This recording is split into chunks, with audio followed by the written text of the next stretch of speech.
2 test match की series West Indies हमारे घर भी खेलने आया था, एक में वो हमें पेल गया था और एक में हम लोग ने उन्हें पेल दिया था, 1-1 से मतलब वो लेवल कर गए थे। और भाई ये बहुत बड़ा फैक्टर है पाकिस्तान और इंडिया की टीम। यकीन करें चपेड़े मारी। आज देखिए कि जो एशिया कप में उनका स्काउट था वो और था, टेस्ट के अंदर स्काउट हमें और नजर आ रहा है। केएल राहुल बिल्कुल आउटस्टैंड। देखें केएल राहुल इस तरह खेल रहे थे जैसे उनके सामने गली के बच्चे जो है ना वो खेल रहे हैं। मुबारक हो केएल राहुल को। लेकिन दिन खत्म करते करते सबसे पहले तो भाई ध्रुव जुरैल 125 रन, बहुत बड़ी कमाल की बारी। और सब लोग ये कह रहे थे कि ऋषभ पंत नहीं है तो यहाँ सेंचुरी कौन मारेगा, देखिए ऋषभ पंत नहीं है तो यहाँ इंडिया को प्रॉब्लम आए। इंडिया की सक्सेस में ये सबसे अच्छी चीज ये है कि वो टीम हर जगह परफॉर्म करती है, चाहे इंग्लैंड में ले, अभी ये टीम इंग्लैंड गई है, इंग्लैंड में जो उन्होंने टेस्ट क्रिकेट में परफॉर्मेंस दी है, अभी वो इंडिया में आए हैं अपने घर में, वो वेस्ट इंडीज को 162 रन ऑल आउट किया। कीपर तो है ही अच्छा, लेकिन पंत भी है, पंत एक सुपरस्टार परफॉर्मर है और टीम की जान भी है, लेकिन वो उसने जो बैटिंग है उसमें रिस्क ज़्यादा है, लेकिन ये टेक्निकली मैं समझता हूँ बड़ा सॉलिड है और बड़ा ज़बरदस्त प्लेयर है। वो ये दोनों खेलें तो टीम इंडिया की न्यूजीलैंड टूर पे बाहर जाके ये नंबर 6 पे बेस्ट बैट्समैन। 3 छक्के 15 चौके, रविंद्र जडेजा का 104, 5 छक्के 6 चौके और इंडिया इस टाइम ब्रूटल हाईएस्ट पॉइंट पे नजर आ रहा है इस टेस्ट मैच में। एज अ बैट्समैन कमाल का इसने टेम्परामेंट की जो बैटिंग करके दिखाई है वो बड़ी ज़बरदस्त। 3 छक्के लगाए हैं, 15 चौके। आप यहाँ से अंदाज़ा लगा लें कि जो बैट बॉल मिलती है छक्का भी मारता है और बाउंड्री जो बैट बॉल मिलती है उसको बाउंड्री लगाता है, स्ट्राइक रोटेट करता है। और जिसने बैटिंग एंजॉय करनी है ना ज़रूर ये 100 देखे। किस कदर ये बंदा बैट्समैन टर्न होता हुआ दिखाई दे रहा है, क्योंकि ये इसको हम जानते हैं स्पिन बॉलिंग की वजह से। रिसेंटली इंग्लैंड के अगेंस्ट ये इंडिया का 3rd हाईएस्ट रन गेटर था, 3rd highest run getter. 2 I think इसकी, बल्कि 4 कंसेक्यूटिव 4 के 5 इसकी 50s थी। भारतीय बहुत है जिस तरह उनके दूष प्लेयर होते हैं, लेकिन आज साथ जिन्होंने चपेड़े मार मार के, इंडियंस प्लेयर ने चपेड़े मार मार के वाकई बताया कि भाई किंग हम ही है। किंग हम ही है क्या? टीम इंडिया ने अब राइट नाउ ऑन कर लिया क्रिकेट, क्योंकि अगर हम T20 को देखें तो भाई कंप्लीट हमें डोमिनेशन नजर आई। ओडीआई भी आने वाला है आगे, ऑस्ट्रेलिया के साथ जो है वो सीरीज है, न्यूजीलैंड के साथ, साउथ अफ्रीका के साथ। तो टेस्ट के अंदर बिल्कुल जीरो डिप हमें नजर आया। हम लोग वेस्ट इंडीज को पनिश करना था, उसी तरह वेस्ट इंडीज को पनिश किया है। केएल राहुल ने, इसको बोला जाता है क्लासी केएल राहुल। यकीन करो कमाल लाजवाब राहुल है ये, मतलब प्रॉपर टोन सेट करके गया ये बंदा ऊपर से। अगर ये भी ऊपर से जल्दी आउट हो रहता ना तो ध्रुव जुरैल और जडेजा के पास बैटिंग करने के लिए इतना टाइम भी नहीं था होना और उनके पास प्रेशर ज्यादा होना था। साथ जडेजा ने अपना 6ठा 100 टेस्ट क्रिकेट में बनाया और कमाल की फॉर्म कंटिन्यू करता जा रहा है और इस वक्त 286 रन की लीड ले ली हुई है। और जितनी लीड ले ली हुई है ना, अगर ये इंडिया बारी करवाए ना 2 बार फिर आउट कर ले, क्योंकि इतना कॉन्फिडेंस नीचे गया हुआ, बैटिंग बिल्कुल फॉर्म में नहीं है और ऊपर से 1.5 दिन पिद्दी लगी है तो टांगे चलेंगी नहीं बिल्कुल।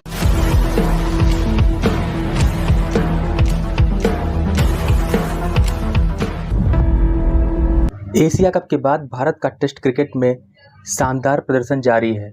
वेस्टइंडीज के साथ खेले गए पहले टेस्ट में भारत ने शानदार तरीके से बैटिंग का प्रदर्शन करते हुए वेस्टइंडीज को पहले टेस्ट में हरा दिया है। इस तरीके से भारत सीरीज में 2-1 से आगे हो गया है। भारत के लिए उप कप्तान रविंद्र जडेजा ने सर्वाधिक 4 विकेट चटकाए। 3 विकेट सिराज के नाम रही, जबकि कुलदीप को 2 और सुंदर के नाम 1 सफलता रही।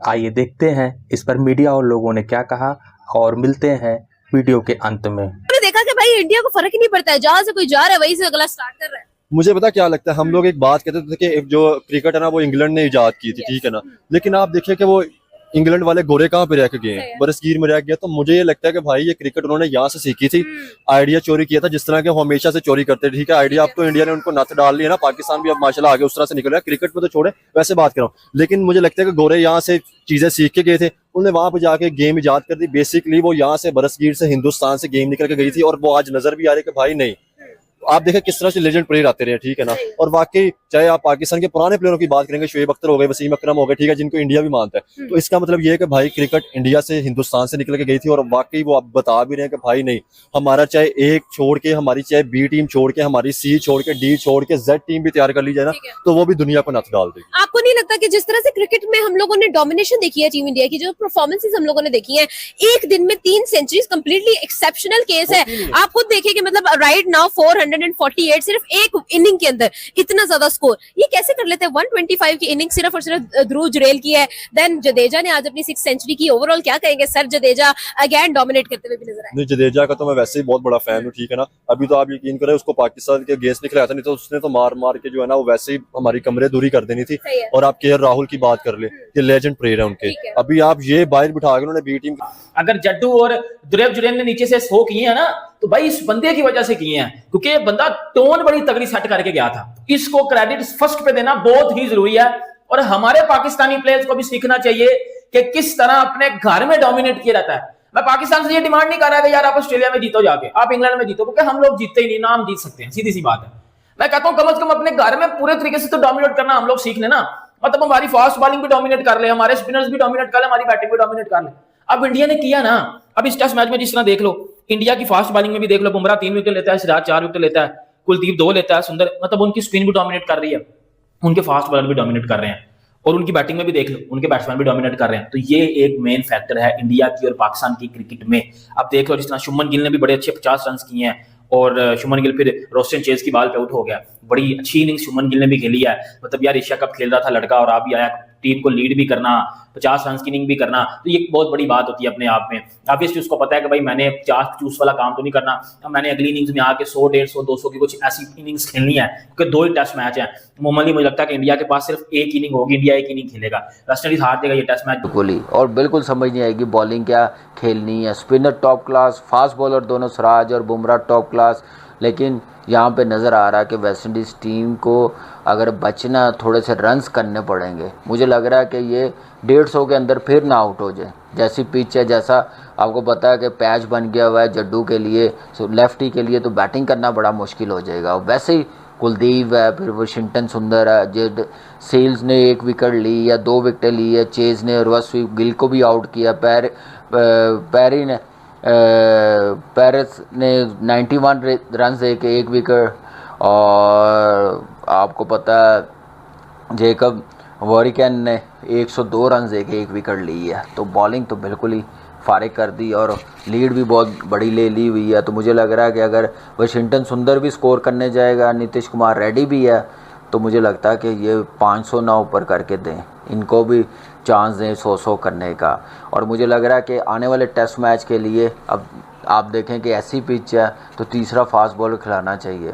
अब आप जुरेल भी 100 करने वाला, जड्डू भी 100 करने वाला, वाशिंगटन सुंदर भी 100 करने वाला, एक प्रॉपर तीसरा फास्ट बॉलर हो जाए तो मैं कहता हूं कि ये टीम बड़ी ज़बरदस्त प्लेइंग साइड बन जाएगी टेस्ट क्रिकेट में।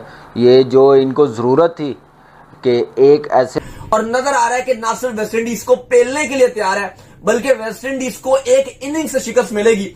अब कल इंडिया जो स्कोर को लेकर जाएगा, मुझे लगता है कि अभी इनके पास क्योंकि 5 विकेट्स तो बरकरार हैं, रविंद्र जडेजा तो अभी नॉट आउट हैं, सुंदर उनके साथ खेल रहे हैं। अभी आगे आने वाले बल्लेबाज में नीतीश कुमार रेड्डी ने भी आना है, और हमें पता है कि नीतीश कुमार रेड्डी तेज भी खेलते हैं। और एक ही प्लान इस वक्त जो वो टीम इंडिया ने बनाया है, और वो ये है कि वो एक ही बार जो है बारी करेंगे, जितनी बारी हो सकती है उतनी वो अपनी प्रैक्टिस करेंगे, और फिर जो है वो सीधा सीधा वेस्ट इंडीज को बुलाएंगे और ऑल आउट करके परे 550 का मुझे लगता है कि इनका इरादा है, 550 तक या अभी 500 से ऊपर कुछ भी बनाएंगे।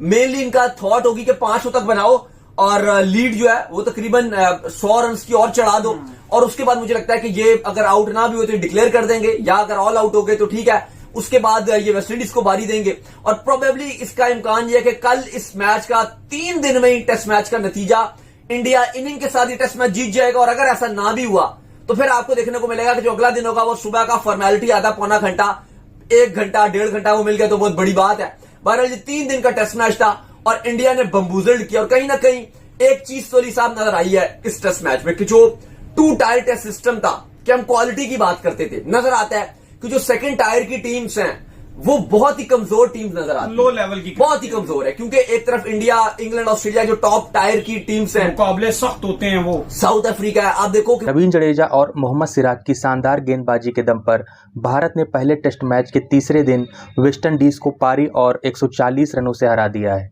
भारत ने दिन के खेल की शुरुआत से पहले अपनी पहली पारी 5 विकेट पर 448 रन पर घोषित की थी और 286 रनों की बढ़त हासिल कर ली थी। वेस्ट इंडीज की टीम पूरे 2 सत्र भी बल्लेबाजी नहीं कर सकी और उसकी दूसरी पारी महज 146 रन पर ऑल आउट हो गई। इस तरह से भारत ने 2 मैचों की टेस्ट सीरीज में 1-0 की बढ़त बना ली है।